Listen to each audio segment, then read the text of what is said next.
¿qué es lo básico que una persona debe entender respecto a las radiaciones ionizantes en vista que estamos trabajando dentro de una institución que trabaja justamente con material radiactivo y que está desarrollando actividades utilizando radiaciones ionizantes? Para el desarrollo del curso, yo tengo la ventana de chat abierta en todo momento, lo tengo siempre a un costado de mi pantalla. Si durante la explicación ustedes tienen consultas, por favor, escriban sus preguntas en la ventana de chat. Yo los voy a estar leyendo y voy a resolver todas las consultas que ustedes tengan dentro de mis capacidades. Y siéntanse libres de escribir. A fin de cuentas, es más entretenido si es que esto es más una plática que un monólogo, ¿no? Eh, y bueno, voy a iniciar el día de hoy. Vamos a tocar las dos primeras partes de la charla. Vamos a hablar de conceptos básicos y de un poco de interacción de la radiación con la materia, que es el pilar para que ustedes puedan entender lo que va a explicar después mis colegas los siguientes días. Bien, bien, vamos a ver. Estos los temas que voy a tocar tanto en el día de hoy como el día de mañana. El día de hoy voy a tocar el punto uno y 2. Y el día de mañana voy a tocar el punto 3 y 4. Bien, primero vamos a revisar algunos conceptos fundamentales de física, súper básico, para poder manejar un mismo idioma, para que cuando mis colegas empiecen a tocar algunos conceptos, ustedes ya sepan de qué se trata y puedan entender mejor lo que va a venir más adelante. Y con respecto a interacción de la materia, pues vamos a ver un poquito de cómo así la radiación y la materia que podemos ser nosotros, o puede ser un elemento como un monitor de radiación, un dosímetro, una muestra de sangre o tejido, cómo así la radiación afecta a este tipo de materiales. Bien, vamos a iniciar. Empecemos con la parte uno, con la unidad uno, la de revisión de conceptos fundamentales. Esta va a ser los tópicos que voy a tomar dentro de esta primera unidad. Hablemos un poquito acerca de lo más fundamental en física, el átomo. Bien, el átomo es un concepto que desde siempre hemos, eh,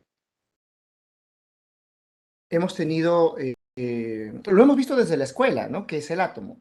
Y es necesario hacerle un recordar a ustedes acerca de cuál va a ser la forma del átomo que vamos a tomar nosotros para que puedan entender después lo que sigue. Verán, el concepto de átomo nace desde los tiempos de los pensadores griegos, en los cuales ellos teorizaban de que existía dentro de toda la materia que nos rodea, debía haber algún tipo de partícula fundamental, es decir, una partícula que no pueda ser subdividida, o sea, que no se pueda dividir y a partir del cual se forme toda la materia que nos rodea.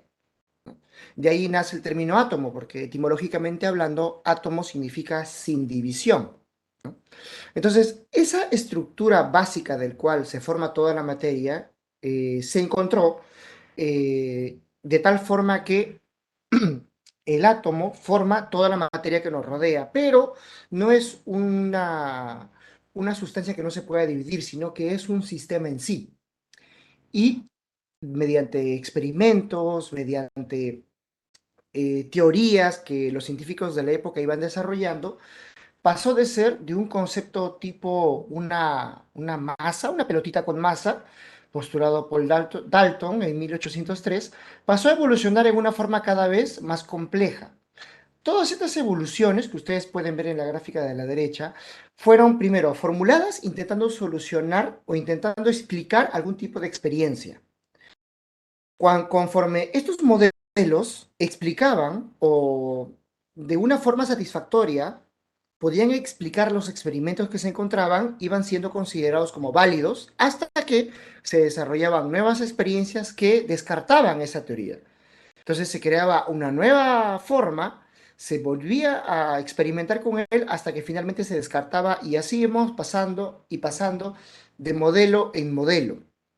Hoy en día, el átomo, el modelo atómico actual es el modelo mecánico cuántico. Entonces, aquí hablamos acerca de campos, hablamos acerca de probabilidades, hablamos acerca de conceptos que matemáticamente son muy densos, pero este modelo, el más actual, no nos va a servir a nosotros para lo que queremos explicar. Vamos a retroceder un poco en el tiempo y vamos a tomar un modelo que sea más fácil de tomar, más fácil de explicar. Y ese es el modelo atómico de Bohr, el que está acá. el que estoy señalando. Este modelito es el que nos va a servir a nosotros para poder explicar temas de interacción con rayos X y demás. Bien, ¿qué es el modelo atómico de Bohr entonces? Es simplemente un sistema que está conformado por dos partes. Primero tenemos un núcleo en el cual se van a encontrar compactos dos partículas. En realidad hay más, pero para lo que a nosotros nos importa solamente vamos a tomar en cuenta dos. Protones y neutrones. Son dos tipos de partículas que están aquí compactas. ¿Bien? Los protones vendrían a ser las bolitas de color rojo que están en ambos átomos y las otras bolitas que no son de color rojo serían los neutrones. Bien, son dos partículas más o menos del mismo tamaño, ¿no? Que juntos están compactos y forman lo que conocemos como núcleo. Y la otra parte del átomo es toda la nube electrónica que hay alrededor. Todas estas órbitas, así se llaman a estas esferitas que están concéntricas respecto al núcleo, todas estas órbitas contienen electrones. Bien, estos electrones están continuamente girando alrededor del átomo. Nótese que todos los electrones están dentro de una órbita. No hay ningún electrón que esté en la mitad de dos órbitas o que esté yendo libre por algún lado. Todos los electrones entonces están dentro de una órbita. ¿Qué quiere decir eso? Quiere decir que los electrones, primero, tienen energías que están definidas, ¿de acuerdo? No tienen cualquier energía que ellas quieran, no, son energías que están definidas por la órbita en la cual están circulando. Los electroncitos que están más cerca al núcleo tienen energías más bajas, mientras que los electrones que están más lejos del núcleo tienen las energías más altas. ¿Bien?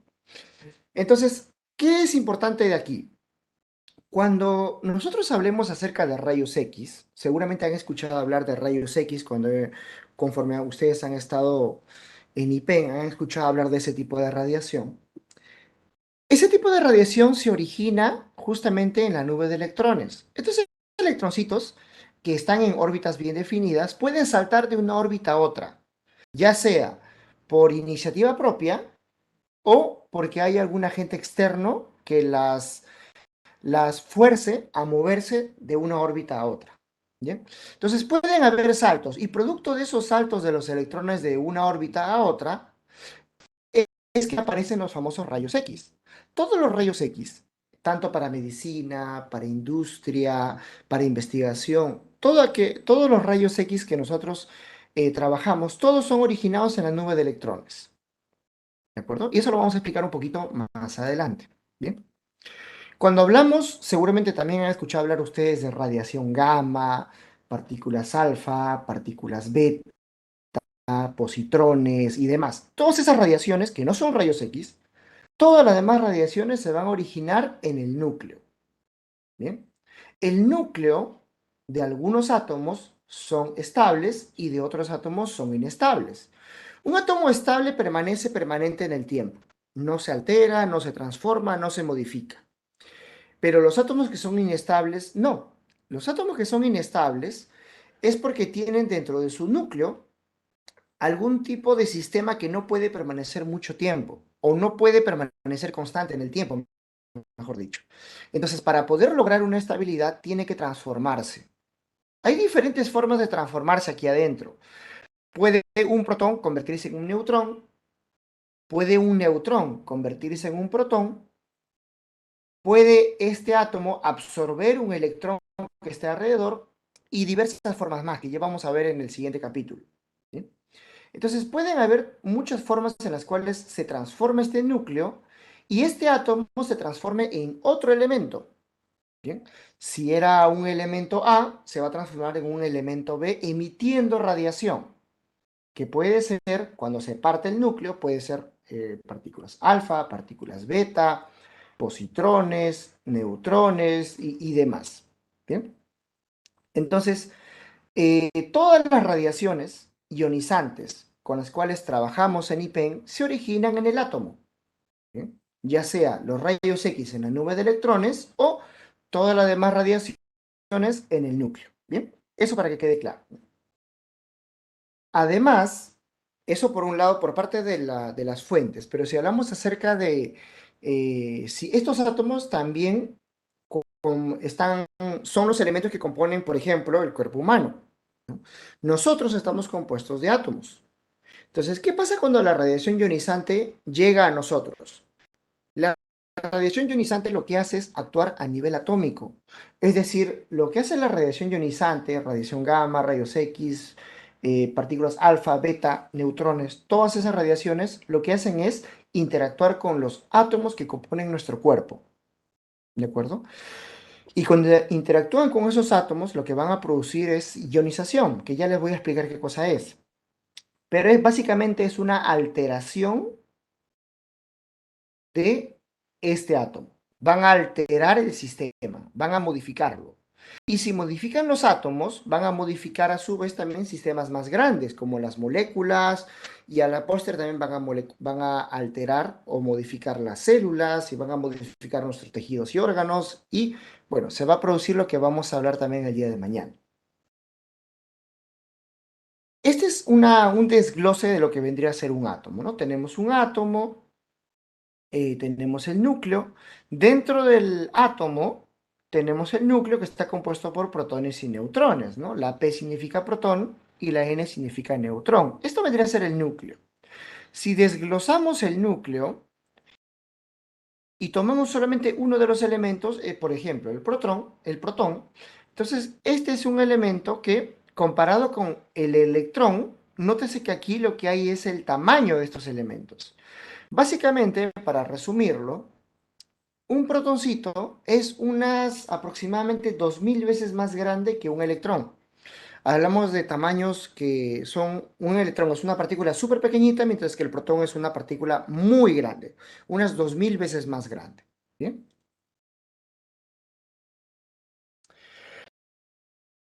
Los átomos se ordenan en la tabla periódica, que seguramente hemos visto cuando estudiábamos en el colegio, en base a el número de protones. Ese número de protones que están dentro del núcleo de un átomo es a lo que se conoce como número atómico y es la base para la nomenclatura. La nomenclatura es cómo nosotros expresamos de manera técnica correctamente un átomo, que puede ser estable o puede ser radiactivo. Cualquier átomo se expresa mediante una nomenclatura que es estándar internacional. Entonces, aquí lo que les voy a mostrar un poquitito es acerca de cómo es esa nomenclatura. El primer parámetro que se toma en cuenta es el número atómico, es decir, el número de protones. El segundo parámetro que se toma en cuenta es la masa atómica. ¿Qué es la masa atómica? Es simplemente la suma de todas las partículas que están en el núcleo. Y ya les había dicho que en el núcleo tenemos protones y neutrones, entonces solamente habría que sumarlos, ¿de acuerdo? Para retroceder un poquito, ¿no? El número atómico vendría a ser el número de protones que hay dentro de este núcleo, y el número atómico es la suma de todos los elementos, ¿bien? Así, por ejemplo, el hidrógeno, que es quizás el elemento más conocido por todos de la tabla periódica, es un átomo que tiene un único protón como núcleo y tiene un electrón que está orbitando alrededor. Entonces, en base a eso, diríamos que en el núcleo solamente hay un protón. Entonces, el número atómico, que es el número de protones, tiene que ser uno. Y el número atómico, como no hay ningún neutrón, el número atómico es la suma de protones más neutrones, entonces sigue dando uno. Si vamos al segundo elemento de la tabla periódica, es el helio. ¿De acuerdo? Entonces, el helio se caracteriza porque tiene en su núcleo dos protones, ¿no? Dos bolitas positivas, como se muestra en la figura. Entonces, su número atómico Z es igual a 2. Y también tiene dos neutrones. Por tanto, el número atómico vendría a ser la suma. Dos protones más dos neutrones nos da 4. ¿De acuerdo? Lo normal es que conforme hagamos esto con átomos más grandes, el número de protones y el número de neutrones no es igual. Suele el número de neutrones ser mayor. Hay una tendencia que haya más neutrones que protones, pero más o menos hay un equilibrio entre esos dos. Si crece el número de protones, también debería crecer el número de neutrones. ¿Bien? El problema, el problema de por qué hay átomos que son estables y átomos que son inestables, se podría explicar, y digo podría porque la naturaleza es así, nosotros solamente la interpretamos, ¿bien? Se podría en todo caso interpretar porque cuando hay demasiados protones en relación a los neutrones, el átomo se vuelve inestable. Del mismo modo, al revés, si hay demasiados neutrones en comparación con protones dentro de un átomo, el átomo también es inestable. ¿Bien? Entonces, a eso se lo vamos a ver un poquito más adelante. Sigamos con la nomenclatura. Entonces, ya sabemos qué es el número atómico, que es un número que está representado por la letra A, que va a ir aquí arriba. El número Z es el número de protones, que va representado aquí abajo. Y X es el símbolo químico del elemento. Bien. En la tabla periódica seguramente habremos visto que hay los elementos de la tabla periódica tienen una simbología, ¿no? Por ejemplo, el hidrógeno se representa con una letra H, el helio se representa con una H y una E. ¿Sí? Entonces, si quisiéramos presentar a los tres isótopos del hidrógeno, ¿de acuerdo? A las tres formas de hidrógeno que hay en la naturaleza, entonces estas van a ser las tres nomenclaturas que hay. La primera, llamada hidrógeno a secas, o también llamado protio, es el átomo que tiene un protón y un electrón. Entonces, como tiene un protón, es uno acá, un solo protón. Y como no tiene neutrones, la suma de protones más neutrones sigue siendo uno. El deuterio tiene un neutrón y un protón en el núcleo. Por tanto, sigue teniendo un solo protón, pero ahora tiene dos nucleones, dos elementos en el núcleo, un neutrón y un protón. Y el tritio tiene un protón y tiene dos neutrones, por tanto la suma te va a dar 3. Esta es la forma de representar a los tres isótopos de hidrógeno. Y los tres son hidrógenos porque los tres tienen un mismo número de protones, que es igual a 1. ¿De acuerdo? Ahora, en los libros ustedes no van a encontrar esta nomenclatura tal cual. Ustedes la van a encontrar sin el numerito de abajo. Porque se entiende que si estamos poniendo el símbolo químico, ya sea helio, sea nitrógeno, sea oxígeno, carbono, plata, oro, el elemento que querramos, el poner ya el símbolo del elemento vuelve redundante a poner el número de protones, porque ese número va relacionado con el elemento que estamos poniendo aquí adelante. Si yo pongo helio, por ejemplo, y pongo dos aquí, dos protones, es una redundancia, porque es obvio que el helio tiene dos protones, si no, no sería helio. ¿Bien? Entonces, pero esta es la forma de representar a los átomos. Esta es la nomenclatura correcta. Ahora, seguramente ustedes habrán visto que en algunas publicaciones o páginas web y demás han visto que hay otras representaciones de cómo es un isótopo. Esas representaciones podrían ser, por ejemplo, similares a esta, que se utiliza mucho. Esta es una notación que no es que esté incorrecta, ¿bien? Se puede utilizar, es entendible, no hay problema. Pero si se está redactando un documento científico y se quiere ser riguroso con la nomenclatura, la forma adecuada es la que está aquí arriba, ¿no? Sin el átomo, sin el número que está acá abajo, por supuesto. Solamente el símbolo del elemento seguido del número atómico, ¿bien?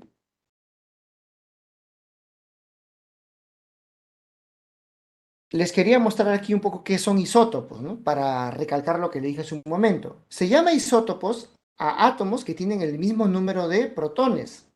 Por ejemplo, el hidrógeno, el deuterio y el tritio tienen un protón, ¿de acuerdo? Tienen un protón. Por tanto, los tres son isótopos, tienen el mismo número de protones, pertenecen a la misma familia de hidrógenos. Ahora, ¿qué pasa con los isótopos? ¿Son iguales? Como tienen diferente número de neutrones en el núcleo, no van a ser iguales. ¿Qué es lo que va a pasar? Que químicamente hablando, todos los hidrógenos son iguales, pero según las propiedades químicas. ¿Bien? Por ejemplo, bueno, en todo caso, para no entrar en detalles técnicos, las propiedades físicas, como la radiactividad y demás, esas sí van a ser diferentes.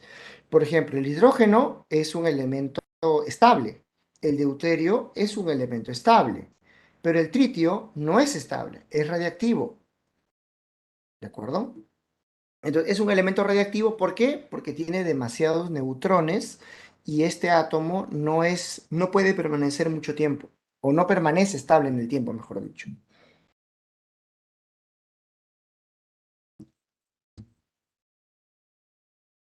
Eh, en todo caso, mire, dentro de la naturaleza tenemos tantos núcleos que pueden ser estables.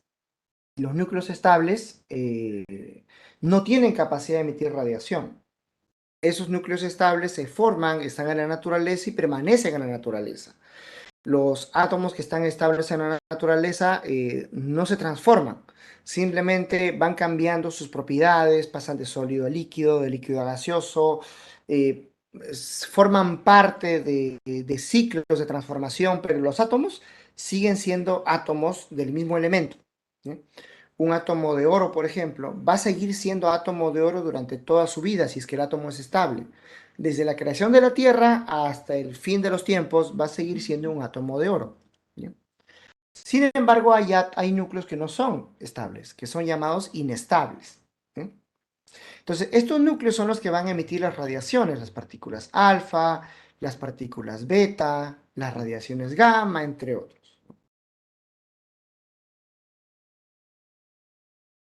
Eh, Respecto a los núcleos inestables, esto va a ir de la mano de lo que voy a hablar más adelante acerca de radiación natural. Cuando se formó la Tierra, ya habían, a la hora de formarse la Tierra, se formaron también elementos radiactivos, principalmente los que tienen una vida o una semivida muy larga, hablamos de miles de millones de años. ¿No? Entonces, estos elementos están en la Tierra y han estado constantemente emitiendo radiación durante toda la vida de la Tierra y van a seguir emitiéndola hasta el fin de los tiempos.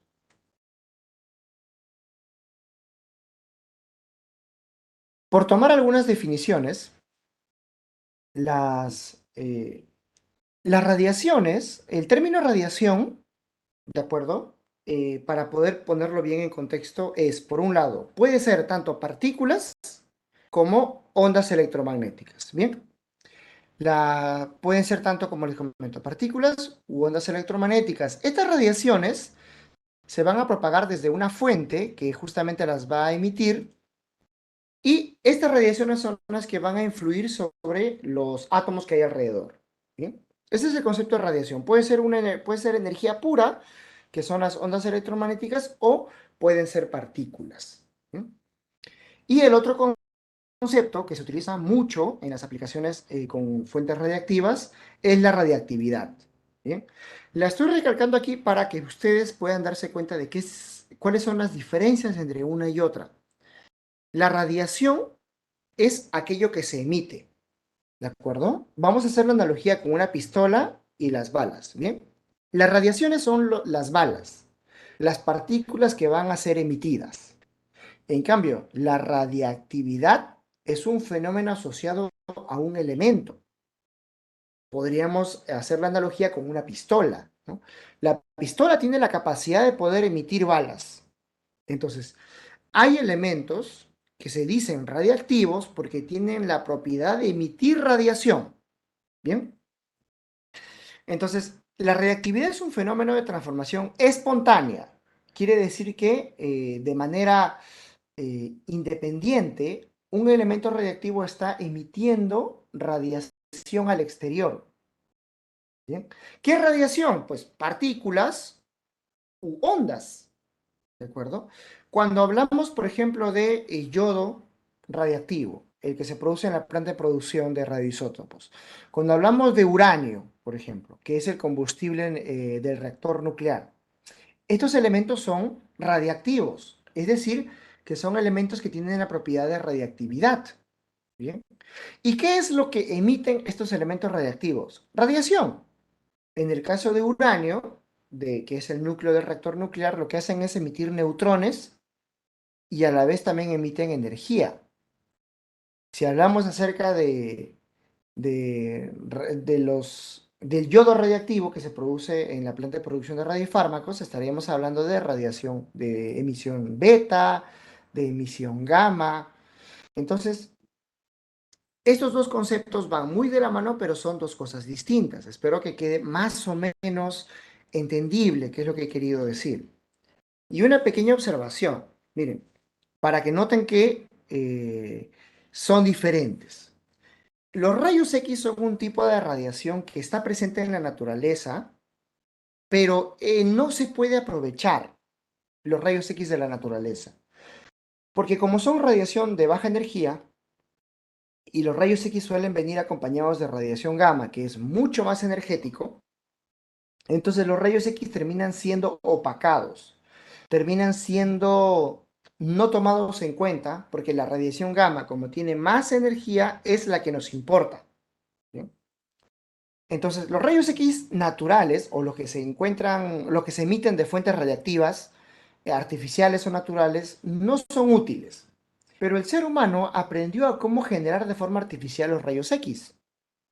Y esa es quizás la mayor evolución o revolución de la medicina, al menos de los últimos tiempos, porque la generación de rayos X de forma artificial y su aplicación en la medicina permitió abrir un mundo nuevo de posibilidades en ese campo. ¿Sí? Y hablando de rayos X, justamente viene aquí el ejemplo que les quiero dar. Los rayos X que emite un equipo de rayos X médico, por ejemplo, son lo que se emite, los rayos X son radiación, ¿de acuerdo? Son radiación. ¿Qué tipo de radiación? Pues ondas electromagnéticas. Ahora, la pregunta es, ¿esas ondas electromagnéticas, esos rayos X, provienen de un elemento radiactivo? La respuesta es no. Provienen de un equipo, provienen de una electrónica que los genera, no de un elemento radiactivo. ¿Bien? Pero todo elemento radiactivo, todos, sin excepción, todos emiten radiación, por eso son radiactivos. ¿Sí? Yodo 131, tecnecio 99 metestable, uranio 235 y demás. ¿Bien? Entonces, hablemos un poquito acerca de la clasificación de las radiaciones. ¿Bien? Por un lado, tenemos las radiaciones electromagnéticas, que son los rayos X y los rayos gamma. ¿Qué son radiaciones electromagnéticas? Bueno, básicamente son energía, ¿de acuerdo? Energía pura que se mueve en el espacio. Podemos tomarlo de esa manera. No es exacto físicamente, pero sirve para nuestros propósitos. ¿Bien? Como esa energía no tiene masa, no tiene carga, entonces no se va a ver alterado por agentes externos. Por ejemplo, no se ve alterado por la gravedad de la Tierra, no se ve alterado por el campo electromagnético de la Tierra. Nada de eso lo afecta, viaja en línea recta, ¿sí? Más o menos a la velocidad de la luz. En el vacío viaja a la velocidad de la luz. Ya en el agua, en el aire, en tejido humano, ya viaja a una velocidad menor. Eso por un lado, ¿no? Las radiaciones electromagnéticas, rayos X y rayos gamma. Y por otro lado tenemos las radiaciones corpusculares, ¿bien? Que son justamente los neutrones, los protones, los electrones y las partículas alfa. Como son partículas, tienen masa, el comportamiento de estas radiaciones corpusculares y la radiación electromagnética es muy distinta. La explicación de cómo la radiación electromagnética y cómo las partículas van a interactuar en el aire, se los voy a explicar en la unidad que viene. ¿Bien?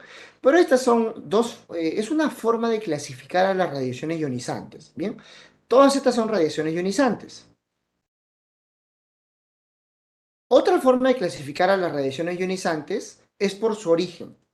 Algunas se van a generar fuera del núcleo, o sea, son llamadas no nucleares. ¿Quiénes son estas? Los rayos X. Los rayos X que se producen de saltos de un electrón de una capa a otra, haciendo emitir energía, estos son rayos X. No se originan en el núcleo. ¿Bien? Y por otro lado tenemos las radiaciones que sí se originan en el núcleo, llamadas radiaciones nucleares. Por ejemplo, la radiación gamma se origina en el núcleo. Cuando el núcleo es inestable y emite esa energía, lo hace para estabilizarse. Elementos como el torio, por ejemplo, necesitan emitir partículas para poder buscar una estabilidad. El uranio, por ejemplo, que está en el centro del reactor, en el núcleo del reactor nuclear, justamente emite partículas, se fracciona para buscar estabilidad. Ese es el objetivo de eh, de la transformación de los átomos de uranio. El objetivo es buscar estabilidad. Y otra forma de clasificar a las radiaciones sería que hay radiaciones no ionizantes. Aquí estamos hablando de principalmente de ondas electromagnéticas, es decir, también son energía, energía que viaja en el espacio, pero son energía que no tienen la suficiente capacidad para poder alterar la estructura de un átomo. Por ejemplo, la radiación que utilizan nuestros celulares para poder comunicarse. Esa radiación es onda electromagnética y tiene una naturaleza muy similar a los rayos X. La única diferencia está en que los rayos X tienen mucha más energía y por tanto pueden alterar la estructura de un átomo. Las radiaciones que provienen de un celular no. Tanto las radiaciones que emite el celular como las que recibe para las comunicaciones. También tenemos radiaciones como las ondas de radio, tenemos las ondas de microondas, las ondas de televisión. Todas estas, como no tienen la energía suficiente como para alterar un átomo, se conocen como radiaciones no ionizantes. Y las que sí ya conocemos, las que les he hablado, los rayos gamma, rayos X, partículas alfa, neutrones, protones, betas, todas estas son radiaciones ionizantes porque pueden ionizar. ¿Sí? Y a todo esto, ¿qué es la ionización? Y aquí les voy a introducir un nuevo concepto llamado excitación atómica, ¿no? La ionización es cuando al incidir la radiación, los electrones que orbitan el átomo pueden ser arrancados, pueden ser extraídos. Esa es la ionización. El arrancar electrones de un átomo. La excitación, por otro lado, es un proceso muy similar en el que un agente externo, la radiación ionizante, por ejemplo, logra ingresar al átomo, logra afectar a un electrón, pero este electrón, en vez de salir, lo que hace es subir a otra capa. Sube a una capa más externa, por lo general, una capa de mayor nivel, pero no logra escapar del átomo. ¿Bien? Y el proyectil que impactó simplemente se va. ¿Qué es lo que va a pasar acá? Lo que va a pasar es que este electrón que ha subido de nivel, que ha ido a una órbita superior con más energía, va a dejar atrás una vacancia, va a dejar atrás un espacio libre. Ese espacio libre va a tener que ser llenado con cualquier otro átomo que esté alrededor, que tenga más energía. ¿Bien? Entonces, cuando ese proceso suceda, va a haber una liberación de energía y demás.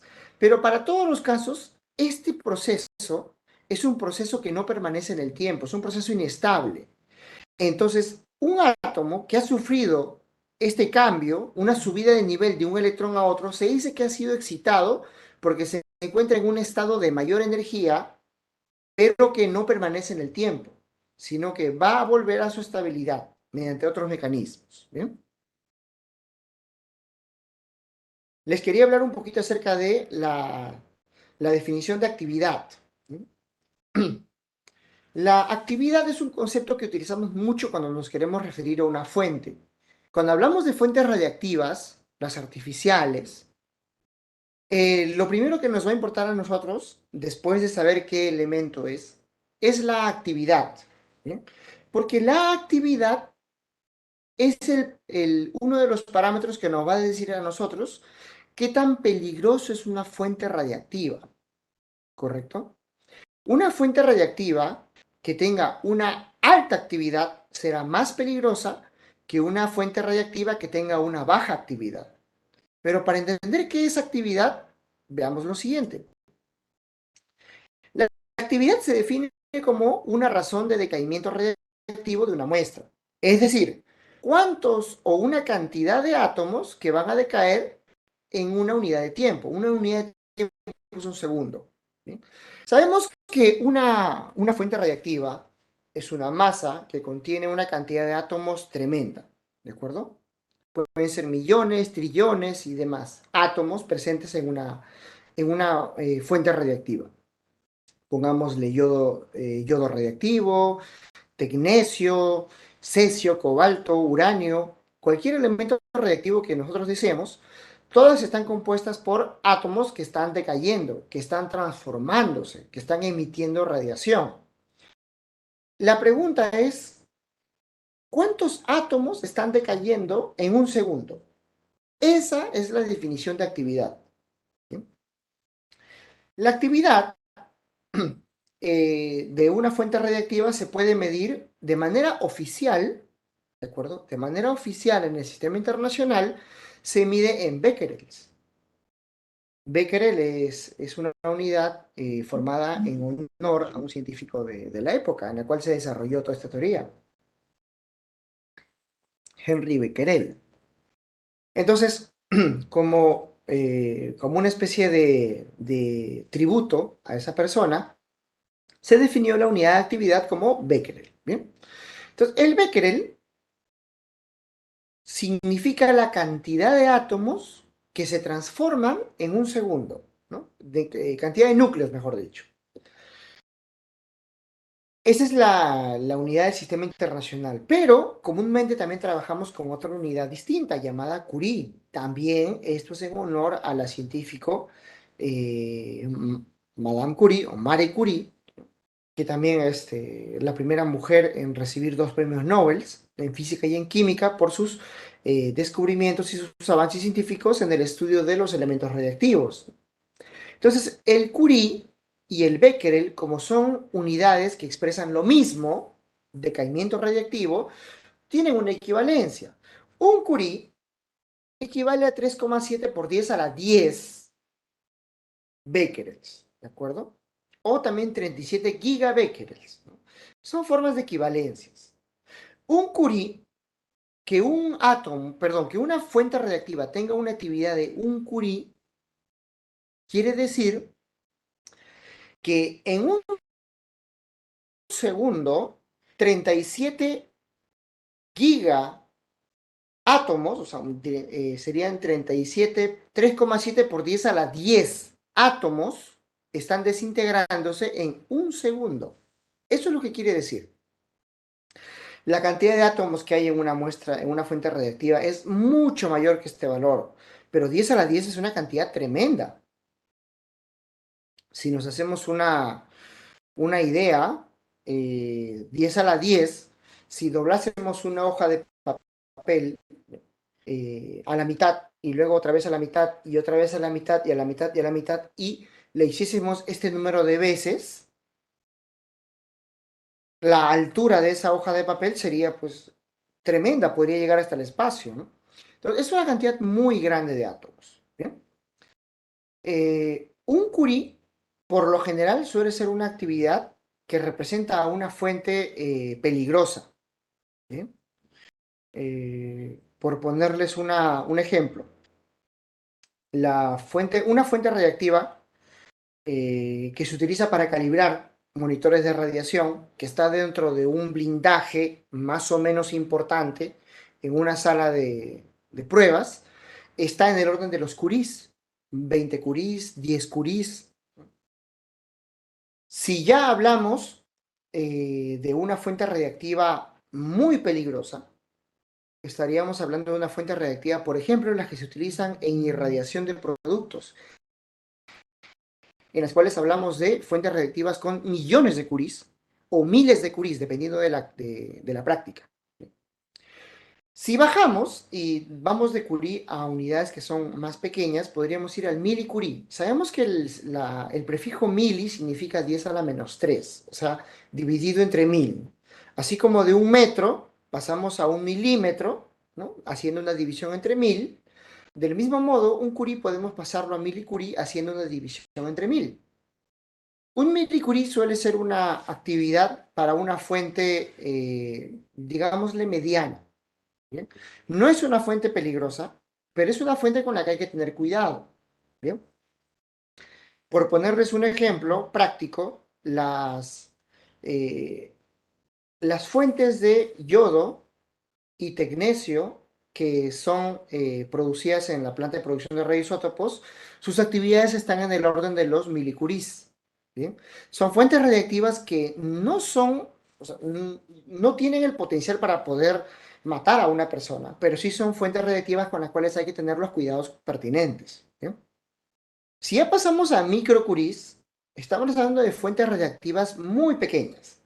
Fuentes radiactivas que suelen ser utilizadas para chequeo. Por ejemplo, yo en mi laboratorio tengo un equipo, un detector de radiación que tiene patrones de medición que tienen actividades del orden de los microcuries. Patrones de cesio, 137, o patrones de cobalto, o patrones de mericio berilio. Son fuentes radiactivas de prueba que yo puedo sostener en mi mano, ¿no? Y que no va a significar un riesgo a mi salud, ni menos mucho menos a mi vida. Pero de todas maneras se manejan, ¿no? Con los procedimientos adecuados. Las fuentes tienen que estar guardadas y demás. Pero yo puedo manipularlas con la mano sin problemas. ¿Bien? Cuando hablamos de microcuris, cuando hablamos de nanocuris y ya y picocuris, ya hablamos de fuentes reactivas muy, muy pequeñas, ¿no? Bien, pero más o menos este es el orden de, de las actividades. Bien, los curis y los becquerels. Aquí otra vez, ¿no? Tenemos que un becquerel es una desintegración por segundo. O sea, eso quiere decir que si una fuente radiactiva tuviese una actividad de un becquerel, quiere decir que hay un átomo que se está desintegrando en un segundo. Por eso es desintegración por segundo. O sea, pasa un segundo en nuestro reloj y en la fuente un átomo se ha transformado. Un átomo. Por eso es que becquerel es una unidad muy pequeña. Y cuando hablamos de fuentes radiactivas de uso industrial o de uso médico, estamos hablando de actividades o de fuentes radiactivas con actividades del orden de los gigabecquerel, ¿no? Gigabecquerel, megabecquerel o más arriba, terabecquerel, por ejemplo.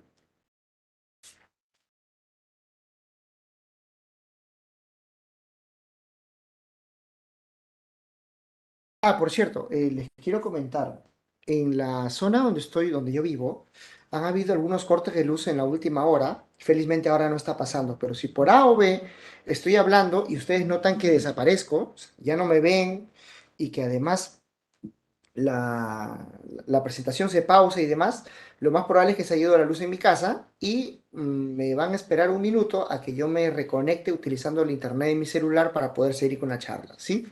Solamente les aviso por si acaso. Si eso sucede, me voy a tener que conectar sin la cámara web para ahorrar datos y que la comunicación sea más fluida, ¿sí? Es un imprevisto, no suele pasar, pero bueno, está pasando hoy día y bueno, en una hora se fue la luz 3 veces, imaginen. Sigamos. Ah, les quería hacer esta aclaración de Becquerel y desintegración por segundo porque son equivalentes. Bien, el significado de Becquerel es justamente desintegraciones por segundo, ¿no? Hago esta aclaración porque se suele confundir desintegración por segundo con cuentas por segundo. Aquí suele haber mucha confusión. Muchas personas hablan de desintegración por segundo y cuentas por segundo como si fueran lo mismo y nada que ver, ¿de acuerdo? La desintegración por segundo, que es el equivalente al becquerel, es una propiedad de una fuente radiactiva. ¿Bien? En cambio, las cuentas por segundo no son propiedad de una fuente radiactiva. Las cuentas por segundo son una unidad que utilizan detectores de radiación. Los detectores de radiación son sistemas que intentan capturar la mayor cantidad de interacciones o de desintegraciones que emite una fuente.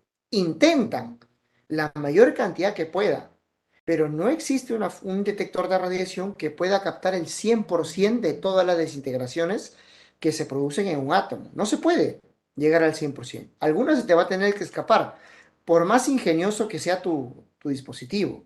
¿Bien? Y pasa lo siguiente, miren. Yo tengo una fuente radiactiva. Si yo quisiera captar toda la información que pueda, tendría primero que encerrar a esa fuente radiactiva completamente en todo su volumen. ¿Para qué? Para que todas las radiaciones que se emitan puedan ser leídas. Aquí, que es un detector tipo pozo, por ejemplo, ¿está detectando todas las radiaciones o está capturando todas las radiaciones? No, porque tiene un espacio abierto. Todas las radiaciones que van a salir hacia arriba, el detector nunca los va a poder ver. Imposible que los vea. Pero todas las que están yendo en otras direcciones sí las podría ver. Ahora, ¿va a capturar todas? La respuesta es no. Va a capturar solamente una parte, porque aquí hay limitaciones físicas que impiden que el detector pueda capturarlo todo. No se puede capturarlo todos. ¿Sí? Pero lo que el detector es capaz de contar, eso son las cuentas por segundo. Nunca por nunca las cuentas por segundo van a ser mayores a las desintegraciones por segundo para una fuente. Esto siempre va a ser menor. Lo que se puede hacer son correcciones para que estas cuentas por segundo, mediante las correcciones correspondientes, multiplicarle por algunos numeritos y demás, pueda estimar este valor. Porque esto es lo que yo quiero. Si un detector que tiene esta forma de pozo no puede capturarlo todo, menos aún un detector que ni siquiera puede envolver completamente la fuente. Si yo tengo una fuente y tengo un detector a una distancia, este detector solamente va a captar todo aquello que venga en esta pequeña dirección y nada más.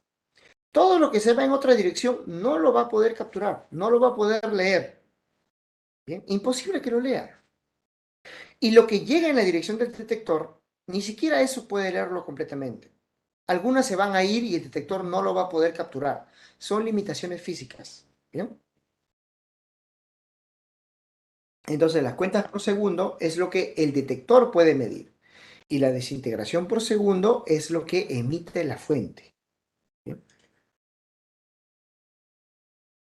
Ojo que si tenemos la misma fuente y ubicamos a los detectores a la misma distancia, entre dos detectores distintos, las lecturas van a ser distintas, porque hay detectores que tienen mejores eficiencia geométrica, mejor eficiencia en general, mejor capacidad o sensibilidad para medir esa radiación. A todo eso, a la proporción de radiación que son capaces de detectar, se le conoce como eficiencia. Cuando ustedes escuchen hablar de un detector altamente eficiente, es porque el detector puede medir más cantidad de radiaciones que emite una fuente que respecto a un detector que tiene una baja eficiencia.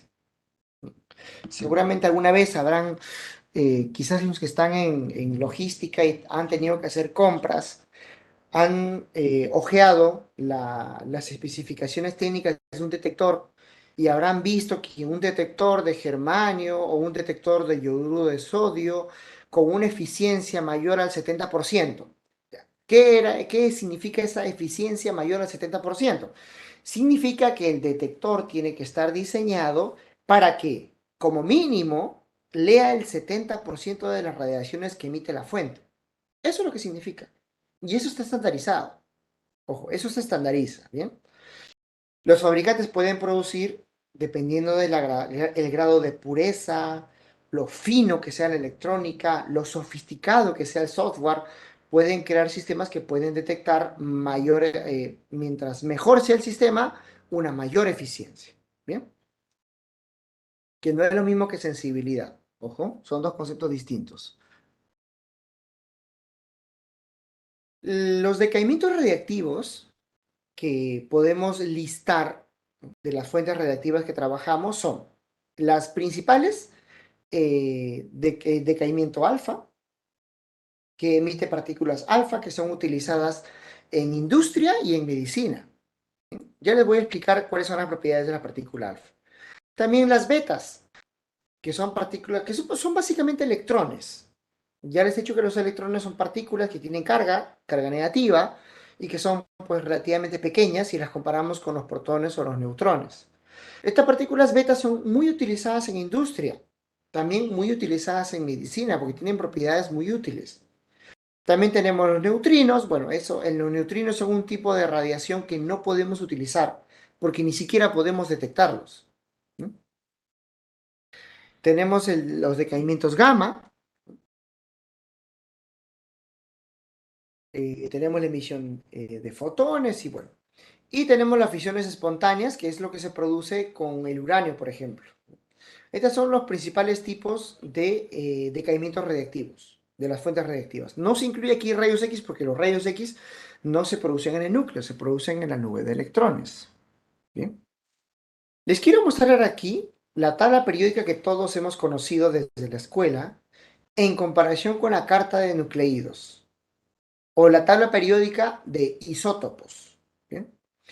¿Cómo funciona esta tabla periódica? Seguramente la habrán visto en algún mural, en algún cuadro pegado en algún pasillo del IPEN.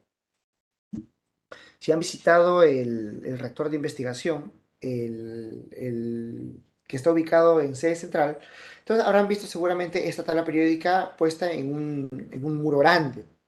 Bien, se interpreta de la siguiente manera. Miren, aquí he sacado un pequeño extracto, muy chiquitito, de la tabla periódica. Es un cuadrito que está aquí, un pequeño cuadrante. ¿Qué pasa con ese extracto? Miren? Todos los elementos que se encuentran dentro de una misma fila son isótopos, es decir, son átomos de un mismo elemento, ¿de acuerdo? Por ejemplo, vamos a ver acá. Tenemos el ZR. El ZR, si mal no recuerdo, es el circonio, y dentro de la tabla periódica está acá. El ZR, que es el circonio, que tiene la casilla número 40, es decir, que tiene 40 protones en su núcleo, no tiene una sola forma o una sola forma de presentación en la naturaleza, sino que tiene varias. ¿Cuáles son? Todas las que están aquí, miren, todas las que estoy señalando, todas estas son circonio, todas. De estos, algunos son radiactivos y otros son estables. ¿De acuerdo? La tabla de nucleídos representa con colores los elementos que son radiactivos y los elementos que son estables. ¿Bien? Por ejemplo, aquí te pone que si en el color amarillo significa que son radiactivos y que tienen una semivida, es decir, el periodo que hay para que se desintegre la mitad de los átomos, o sea, que baje de una cantidad de átomos que baje a la mitad, ¿no? Es de entre 1 a 10 días, o sea, súper pequeñito, ¿no? Estos elementos que están resaltados en amarillo son elementos que en el tiempo duran poquísimo. Y las que están en rosado, por ejemplo, tienen una semivida que va de 10 a 100 días, o sea, también súper pequeño. Es una forma de expresarlo. En esta carta de nucleídos, en el medio van a notar que ustedes que hay eh, una franja negra. Miren, hay una franja negra en el medio. ¿Qué significa esa franja negra en el medio? Significa que esos elementos son naturalmente radiactivos. ¿Bien? Y los elementos que están en azul significa que son estables. ¿Bien? ¿Qué pasa con todos los demás? ¿Qué pasa con los que están acá? Si los que están en azul son los elementos estables, esto quiere decir que estos son los elementos más abundantes en la naturaleza. Los que están en color negro son elementos que son radiactivos, pero que tienen una semivida muy larga, muy larga. Entonces, como es muy larga, permanece en el tiempo. O sea, son elementos radiactivos que han durado millones de años y van a seguir presentes. Los otros elementos son elementos radiactivos que se pueden crear de forma artificial. ¿Sí?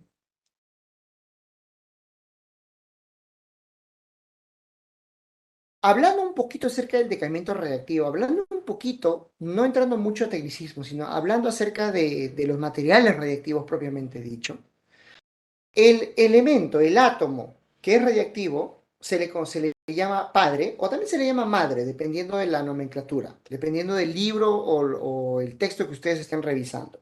Padre o madre, da igual. ¿Bien? La cosa es que se va a desintegrar y va a transformarse en otro elemento. Ese otro elemento se le llama hijo o hija. ¿Bien? Ese nuevo elemento que se produce después de emitir radiación puede que sea estable o puede que sea inestable. Si es inestable, entonces esa hija va a tener una nieta. Y si ese nuevo elemento es inestable también, se va a volver a transformar y así seguirá una cadena. ¿Sí? En la naturaleza tenemos algunas cadenas de decaimiento radiactivo natural que provienen desde el uranio, ¿no? Que son los elementos radiactivos más pesados, y el plutonio. De ahí parten y empiezan a transformarse sucesivamente en una hija, una nieta, bisnieta, y van bajando, ¿no? Y como los elementos radiactivos que están en la parte de arriba tienen unos periodos de semidesintegración muy largos, hablamos de millones de años, entonces su permanencia pues en la Tierra está presente siempre. Eso es a lo que vamos a llamar nosotros como NORM, elementos radiactivos de ocurrencia natural. ¿Sí? Wow, somos 37 participantes, bienvenidos todos. Cuando empezamos la charla éramos menos. Se han ido uniendo, me doy cuenta. Bien, algunos nombres que también se pueden utilizar para hablar de decaimiento radiactivo son decaimiento nuclear, desintegración nuclear, transformación nuclear o transmutación nuclear. Todos significan lo mismo, ¿de acuerdo? Un átomo que es inestable se transforma, ¿no? Y se vuelve un átomo que puede ser inestable o puede ser estable. Si es estable, ahí termina la historia. Pero si es inestable, se va a volver a transformar hasta caer en un elemento que sea estable. Y a todo esto, no lo he puesto en la presentación, pero los uranios, por ejemplo, tanto el 235 como el 238 empiezan a decaer, decaer, decaer, eh, hasta que finalmente llegan hasta el plomo. Y ya en el plomo se vuelven estables. Les quiero hablar un poco acerca de este concepto de semivida o semiperiodo, o el nombre, digamos, técnicamente correcto, tiempo o periodos de semidesintegración. ¿Bien? En vez de decir todo esto, podemos decir semivida y ya está. Lo que no debemos hacer es llamarle vida media. ¿Bien? Lo que pasa es que en el inglés a la semivida se le conoce como half-life, ¿no? Que tiene un símbolo como una lambda. Y esa half-life, la traducción literal, ¿no? Término a término, sería vida media. Pero técnicamente es una traducción incorrecta. Técnicamente la traducción correcta es semivida. ¿Bien? ¿Qué pasa con esta semivida? Es un tiempo que puede ser horas, días, años, siglos, milenios, pero es un tiempo.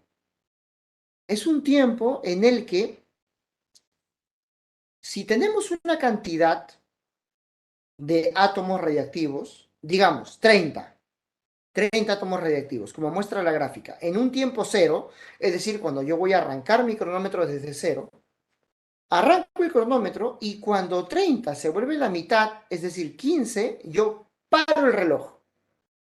Ese tiempo que le ha tomado de los 30 átomos a 15 de ellos transformarse y por tanto solamente permanecer 15, se conoce como semivida.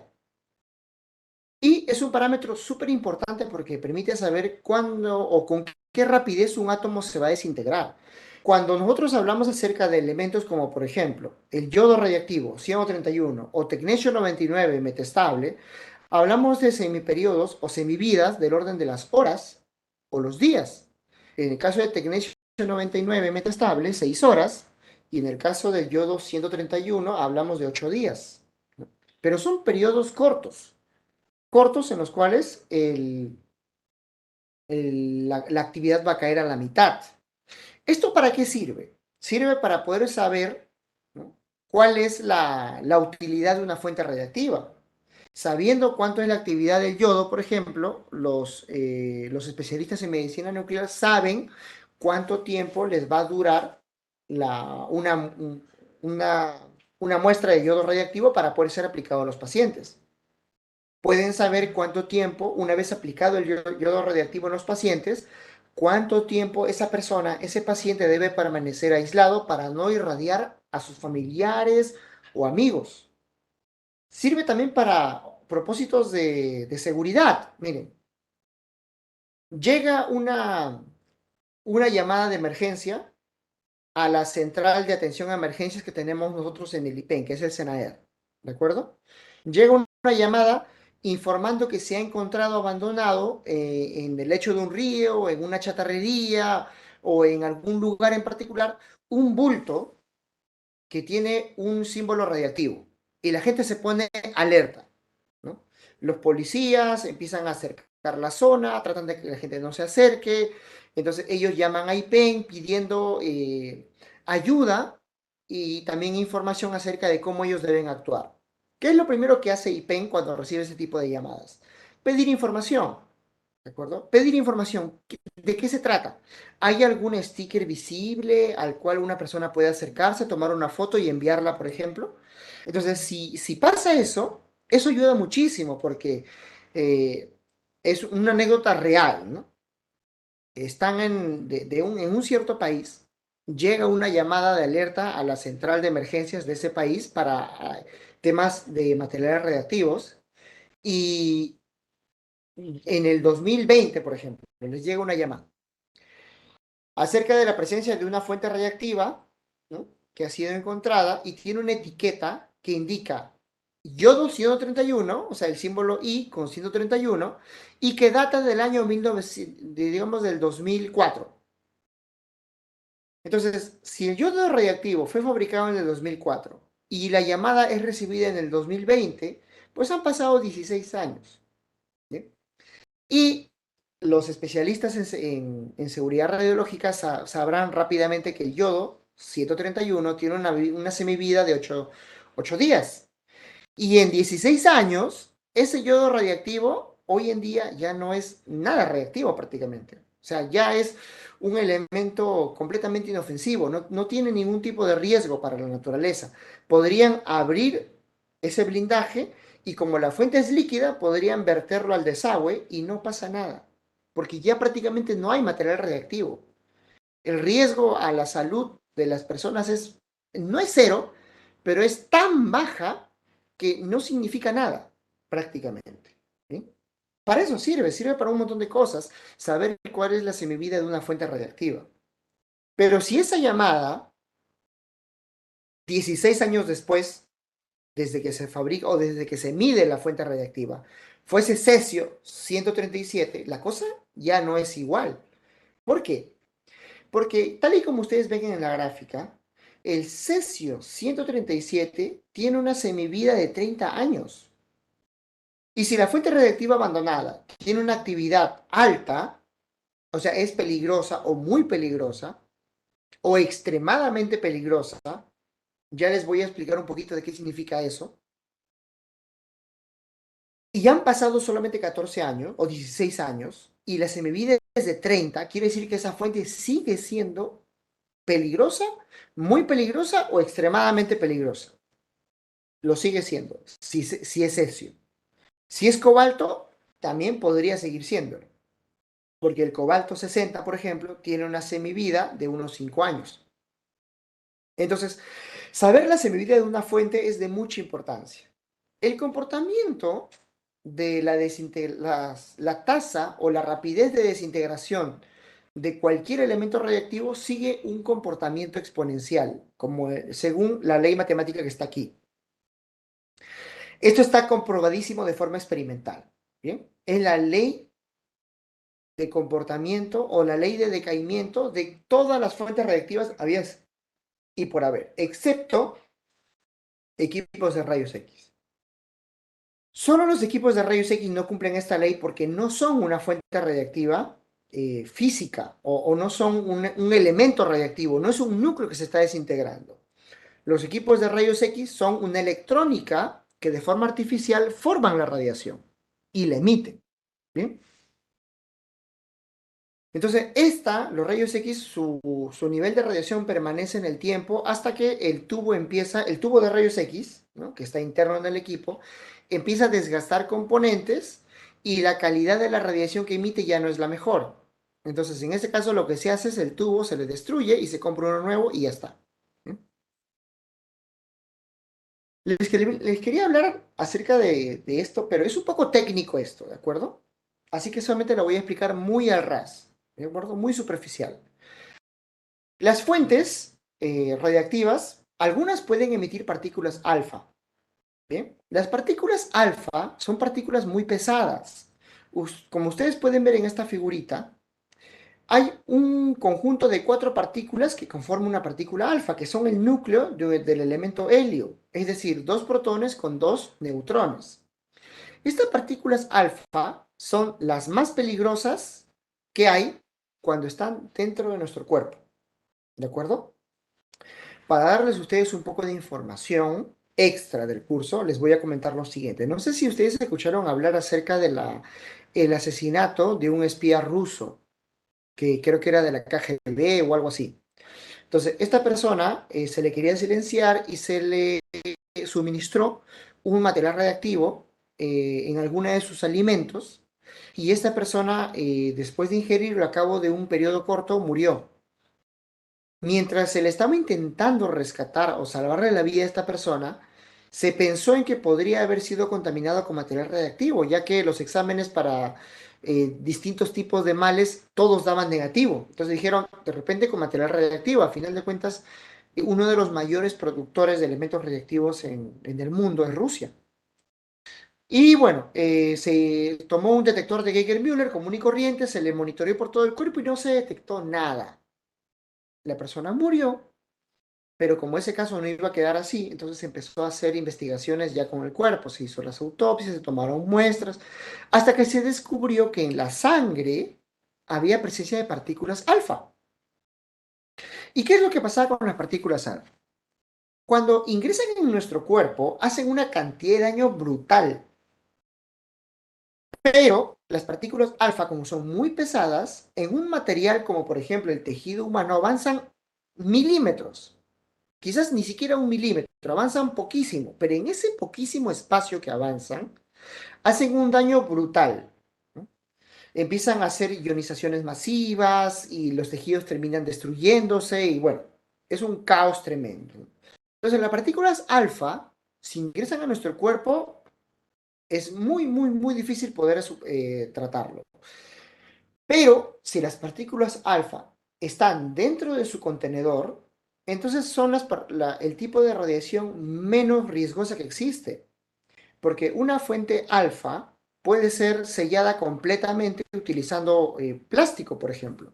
Se puede utilizar plástico para poder sellar una fuente alfa y de allí no sale nada. No sale ni una partícula alfa. En aire apenas si pueden avanzar unos pocos milímetros. En plástico, nada. No pueden atravesar, por ejemplo, la superficie de la piel. Y esa es otra aplicación. Como las partículas alfa tienen una gran capacidad de producir ionizaciones porque tienen mucha energía, porque son muy pesados, se pueden utilizar en tratamientos de piel. Imagínense que tenemos una zona del piel que tiene un cáncer, cáncer de piel. Entonces queremos irradiar esa zona para poder matar la mayor cantidad de células cancerosas.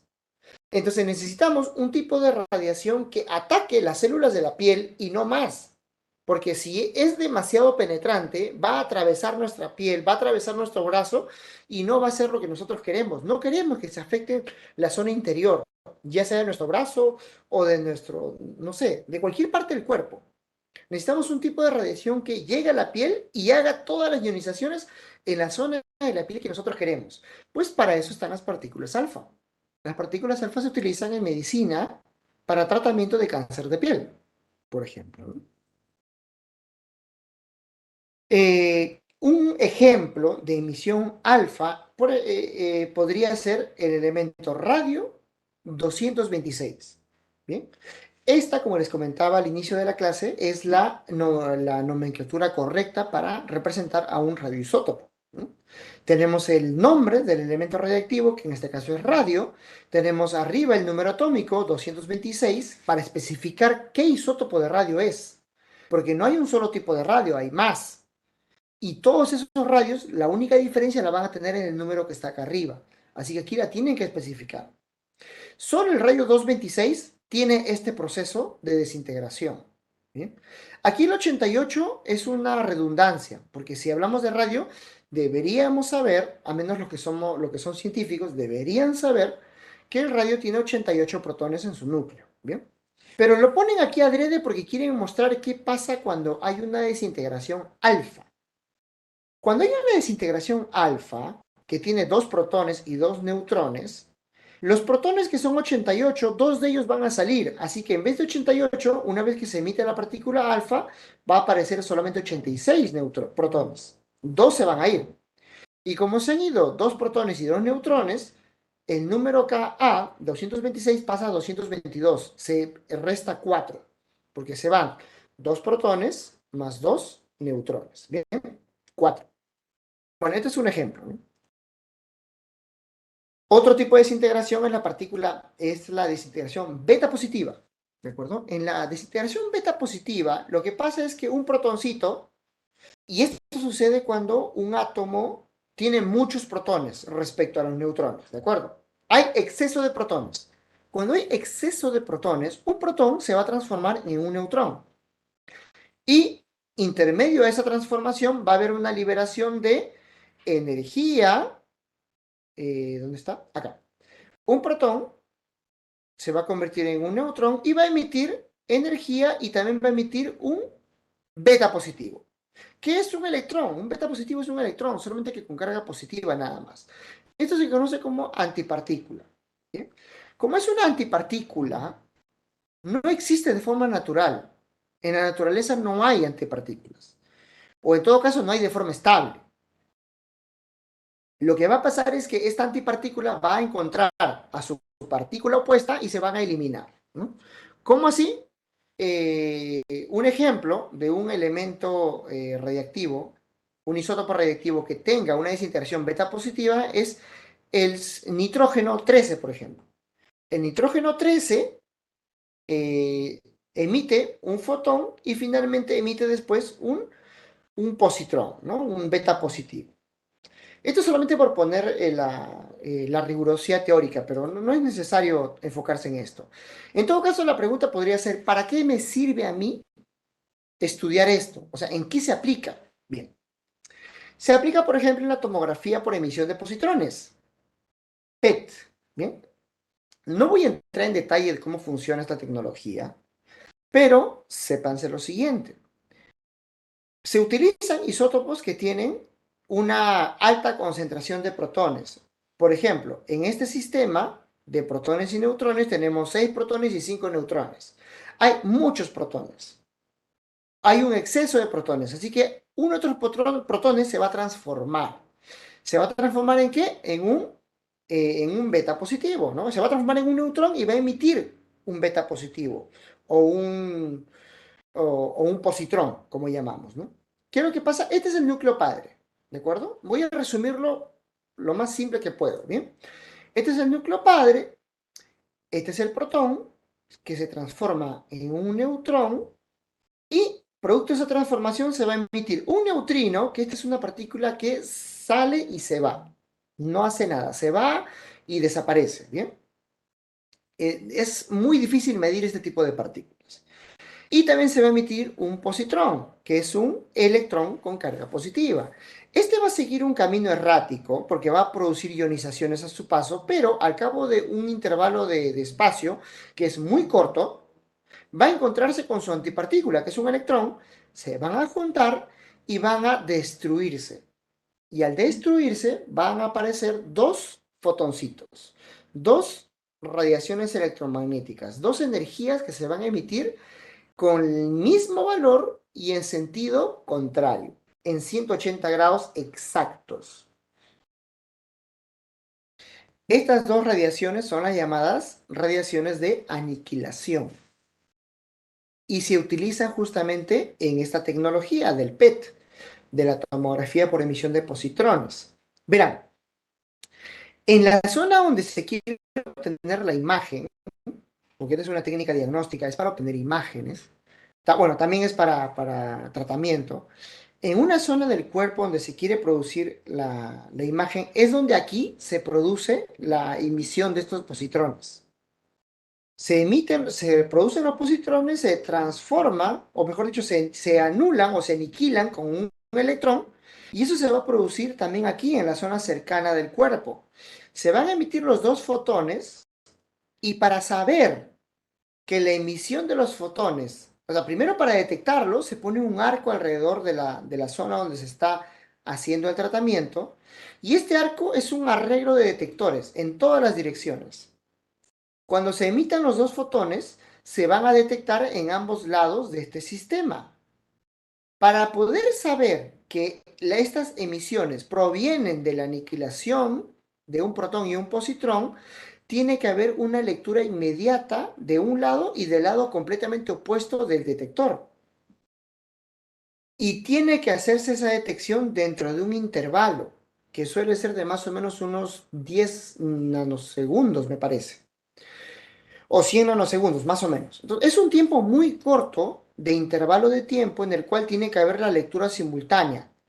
Se trabaja con un software que analiza la simultaneidad, porque aquí el detector está midiendo un montón de cosas, pero todo eso no vale porque no hay una coincidencia y por tanto todo lo que mide, que no es un producto de una aniquilación, es información que no sirve.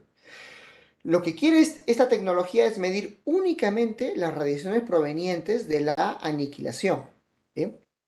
Entonces trabaja con un sistema de coincidencia, eso se lleva un software y eso genera una imagen. ¿Una imagen de qué? De la zona que se está estudiando. ¿Bien? No entro más en detalle porque acá hablaríamos de mucho tecnicismo y no es el propósito del curso. Solamente les quiero mostrar en qué se utiliza. Y otra, pues, es la beta negativa, ¿no? La beta negativa solamente es que un átomo que tiene exceso de neutrones, ahora es al revés, ¿ah? Tiene exceso de neutrones, un neutrón se va a transformar en un protón y va a emitir un electroncito.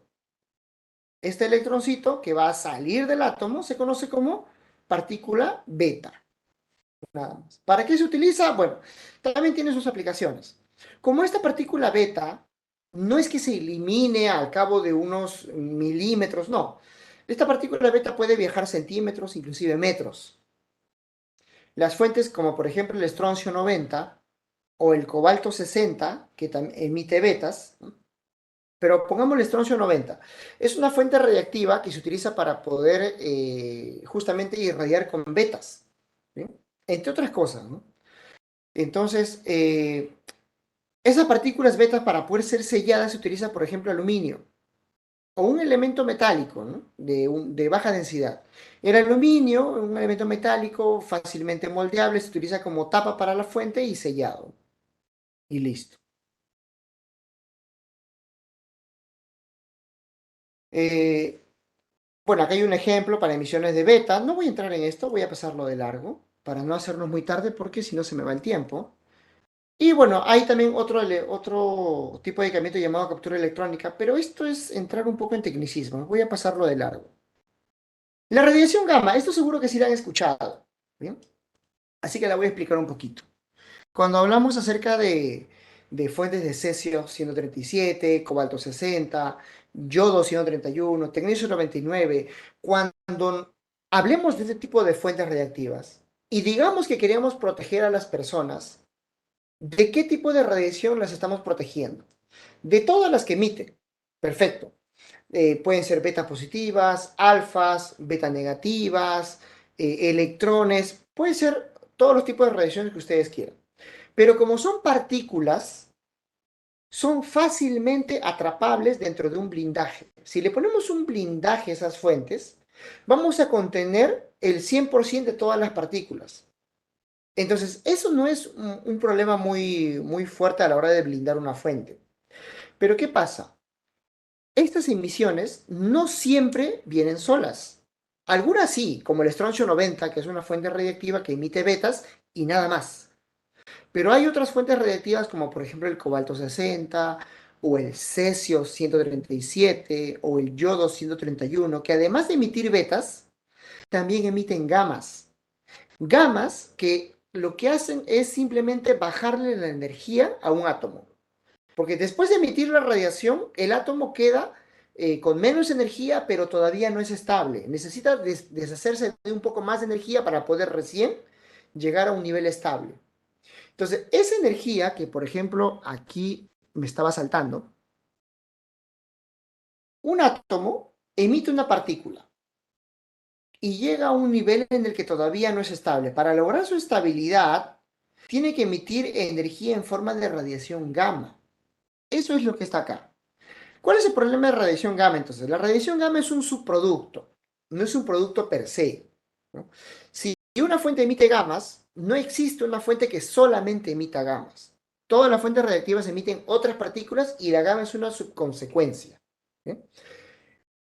Pero esta subconsecuencia, digamos que esta emisión secundaria, por así decirlo, es muy problemática porque la radiación gamma, como no tiene masa, no tiene carga, entonces es muy difícil de frenar.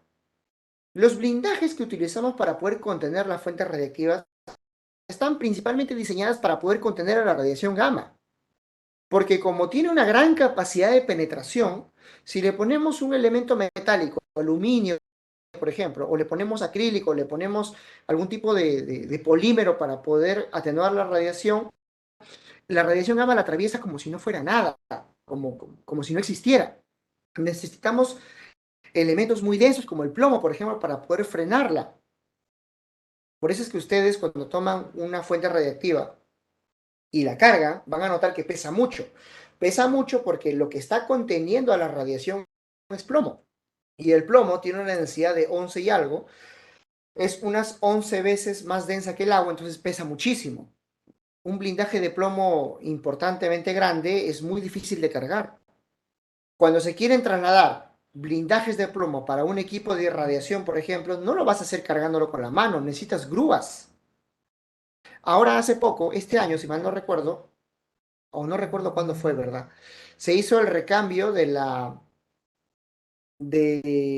fuente radiactiva del irradiador del gamacel, que está en el reactor nuclear, en irradiación. Entonces, esa fuente radiactiva era de tanta intensidad, tenía tanta radiación gamma, que los blindajes pesaban muchísimo y para poder cargarlas tuvieron que usar unos tecles, que son básicamente una especie de estructura que tiene un soporte y es una grúa que puede levantar peso de más o menos 2 toneladas. O sea, el tecle tenía que ser, creo que usaron 2 tecles para poder levantar un peso de más o menos 3 toneladas, que era el blindaje de la fuente radiactiva, para que ustedes se den una idea, ¿no? Y era para frenar este tipo de radiación. ¿Sí? Un último detalle, ¿no? Cuando ustedes estén frente a una fuente radiactiva que tenga un blindaje correctamente diseñado, significa que la radiación que escapa a la fuente radiactiva no es que sea cero. Hay radiación que está escapando de la fuente radiactiva, pero es un nivel de radiación que se considera tolerable. Los diseños de los blindajes de las fuentes radiactivas para retener la radiación gamma están hechos para poder absorber la mayor cantidad de radiación gamma, de tal manera que la radiación gamma que puede escapar de la fuente radiactiva es considerada de bajo riesgo. ¿Sí? Ese es el propósito del blindaje. No crean que un blindaje absorbe todo. Olvídense, ¿no?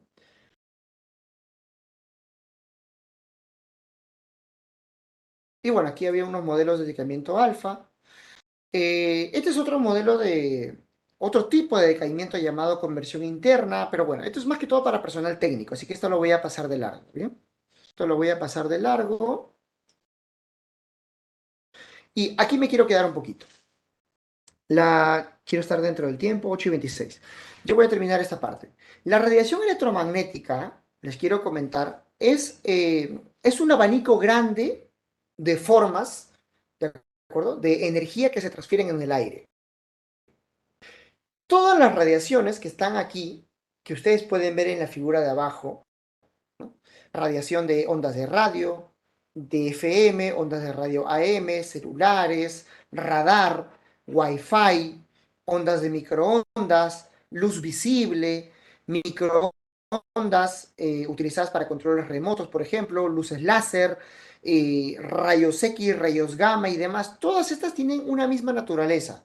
Son ondas electromagnéticas, son energía que viaja en un medio. Bien, puede ser aire, agua, el espacio. Pueden viajar y como no tienen ni masa ni carga, viajan en línea recta a una velocidad aproximadamente la velocidad de la luz. Ya, hasta ahí todo bien. Ahora, ¿qué pasa? Que no todas las radiaciones electromagnéticas tienen la misma energía. Dependiendo de la frecuencia o la longitud de onda, que es un parámetro que significa cuál es la distancia que hay, eh, cuál es la distancia que hay entre una cima y otra. Entonces, la longitud de onda nos va a decir cuánta energía tiene. Las energías que están, o las radiaciones que están al lado izquierdo y al del medio, son radiaciones que nosotros usamos en la vida cotidiana, como por ejemplo la radiación celular, que no tiene la energía suficiente como para poder alterar el átomo. Son radiaciones no ionizantes y estas, por supuesto, no entran dentro de la competencia de IPEN. En cambio, las radiaciones que están a la derecha, estas sí generan alteración en los átomos. Por esto, esas son llamadas radiaciones ionizantes. ¿Bien? Y son estas las que son competencia de IPEN, los rayos X y los rayos gamma. ¿Bien? Aquí les ponía un cuadro más en las cuales les mostraba un poco la relación del tamaño de las longitudes de onda para radiaciones que son no ionizantes. Las longitudes de onda pueden ir desde tamaños similares al tamaño de un edificio para lo que son ondas de radio AM. No sé si quienes hemos usado radio AM nos hemos dado cuenta que la señal de radio AM tiene más alcance que la FM. En lugares donde no hay señal de radio FM, hay AM. Y es porque sus longitudes de onda son tan grandes que pueden avanzar más espacio. Las FM tienen menos capacidad de poder avanzar, pero como hay cada vez más antenas, entonces tienen más cobertura. Pero es por el número de antenas, ¿de acuerdo? Avanzando, avanzando, podemos llegar hasta los rayos X y los rayos gamma, cuyas longitudes de onda son del orden del tamaño de un átomo o inclusive del núcleo de un átomo. Y bueno, y los rayos X, quería hacerles acá un resumen acerca de que son pues ondas electromagnéticas, que no tienen ni carga eléctrica ni más, esto ya se los dije, son altamente penetrantes, viajan a la velocidad de la luz en el vacío y no generan contaminación. ¿Bien? Si una persona recibe rayos X, no se está contaminando, solamente está recibiendo energía, básicamente. ¿Sí? Y bueno, ahí vamos a quedar con la parte uno. Vamos a tocar la unidad 2, no sin antes hacer un pequeño descanso. Justo son las 8:30. Vamos a hacer un descanso de unos 10 minutos y retomamos para poder ver esta parte. ¿Sí? Entonces son 8:30, volvemos a las 8:40. ¿Les parece, por favor? Para que puedan tomarse un lonche o algo.